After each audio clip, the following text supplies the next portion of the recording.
Portland Trailblazers guard CJ McCollum had to leave their most recent matchup against the Atlanta Hawks with what appeared to be a left foot injury. Now, on the actual play that McCollum was injured on, we saw him drive to the basket for a layup and then land on both feet.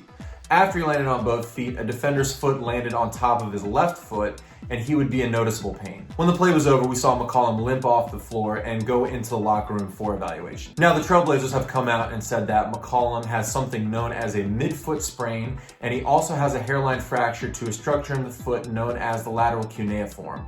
For the next 4 weeks, he'll be in a walking boot, and then he's due to be reevaluated. Since some people may not be too familiar with the anatomy of a midfoot sprain and a hairline fracture to the lateral cuneiform, that's something I really want to focus on in today's video. Welcome, basketball fans. For those of you that aren't familiar with me, my name's Nick Gallo, and I'm a doctor of physical therapy. And in today's video, we're going to take a very close look at that most recent left foot injury that CJ McCollum suffered against the Atlanta Hawks. First, I'm going to start by showing the actual play that McCollum was injured on so that we get a good visualization for his mechanism of injury. Then I want to go over the anatomy associated with a midfoot sprain and a lateral cuneiform hairline fracture. And finally, after that, we'll talk about what we can expect to see moving forward with these two injuries. If you like today's video and you find it informative, please hit that thumbs up and subscribe to the channel because I will be making more videos in the future regarding sports injuries, rehabilitation, and other physical therapy related content.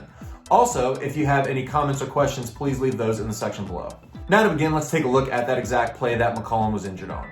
We see here as McCollum drives to the basket for a layup, he lands on his feet and then falls to the floor. He's in noticeable pain and he limps off the floor to go to the locker room for evaluation.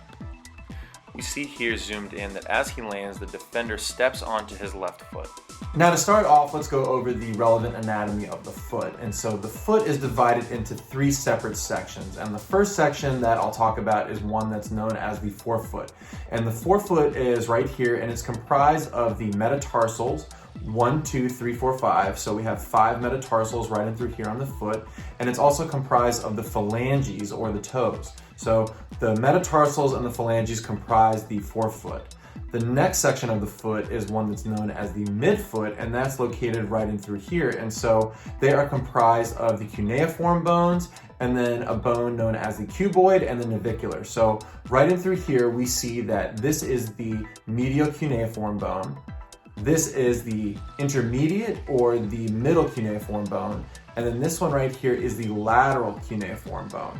And this bone right here is a bone known as the navicular. And finally, we have the cuboid bone, which is located right here.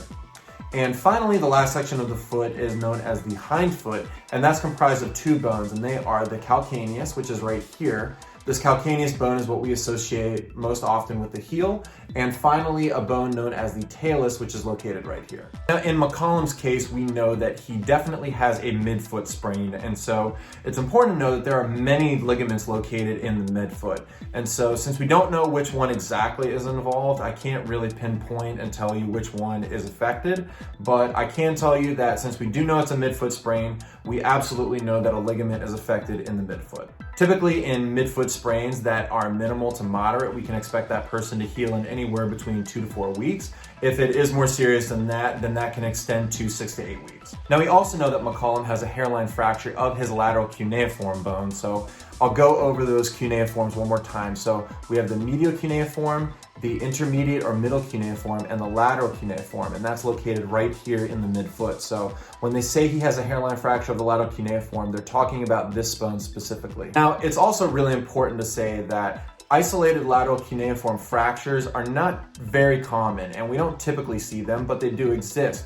And when a person does sustain one of these, what is going to cause that is something known as an axial load going directly through the foot, or something providing a crushing type of an injury to that section of the foot. And we did see that when the defender stepped on McCollum's foot as he came back down from doing that layup. So the fact that the defender stepped on this section of the foot and it was sort of that axial compressive load from the defender, it is very likely that this is the moment that caused that fracture. Typically in a lateral cuneiform fracture, we'll see a person that is going to be immobilized for about 6 to 8 weeks, and then they'll be reevaluated after that time. The timeline for a lateral cuneiform fracture is also going to depend on whether or not a person will require surgery, but As of right now, the Trailblazers have not said that McCollum is going to have surgery, so that is a positive in McCollum's case. Therefore, I think the fact that the Trailblazers have said that he's going to be in that walking boot for at least 4 weeks sounds very reasonable at this time.